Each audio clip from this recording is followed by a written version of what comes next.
Тикшерүү тиркеме Куйбышев урамындагы ветераннар йортуна келип кирүүгө 3-нчы каттан ишетилүүчү музыка табышына игътибар этти. Антонида Серова фатирында аны шундай ылы юбилей белән котларга килүчеләр арасында туганнары да, күп еллар бергә тату яшәгән күршеләре дә, дуслары да бар иде. Ул эшкә батыр, ул бакчасын һәр вакытта да утап тора, теңдә эшләйде. Чиста тотай бакчасын. Эшчән хатыныны квартик, эшчән хатын дөресенә әйткәндә. Я рада всем, что пришли меня поздравить. Спасибо вам, спасибо. 100 яшы тулса да, Антонида Серованың сәламәтлегенә күпләр сокланырлык. Хәтере яхшы, барысын да аңлый, теләп аралаша диләр туганнары. Юбилей көнендә ул килгән һәр кешегә шатланып, нигә өстәл артына утырмыйсыз дип борчылды. Во время войны. Сугыш барганда мин авылда яшәдем, колхозда эшләдем. В 15 лет она сама лично написала заявление. 15 яшендә ул колхозга керер өчен гариза яза. Моңа кадәр аларның гаиләсен кулаклыкта гаепләп сөргенлеккә җибәрәләр. Әмма туганнары кире әйләнеп кайтмый. Ике сугышны күрә ул, тормыш иптәше тоткында булып кайта. Хәзер 3 баласы гүр иясе инде. Үзе кайда кирәк шунда хезмәт куйды.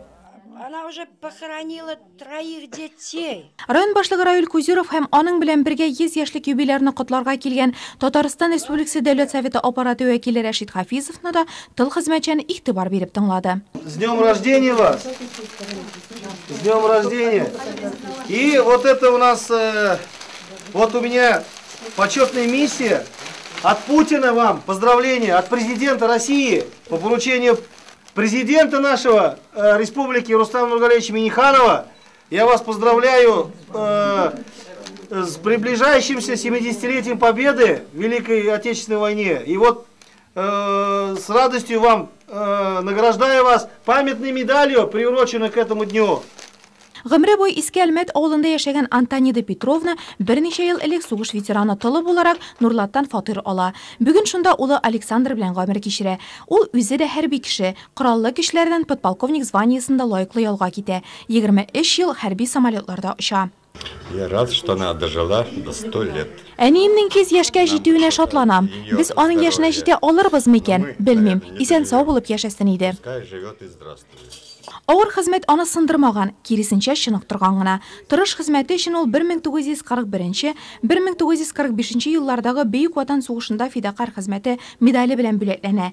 100 яшькә җитүнең аерым бер сере бармы әллә дигән соравыбызга туганында якын күршесе Зәйтүнә Тахиятуллина менә нәрсә диде. Без инде Тоня әбинең күптәнге күршеләре булабыз. Минем киявем белән кызларым аның белән янәшә тордылар. Без һәр вакыт очрашып тордык аның белән.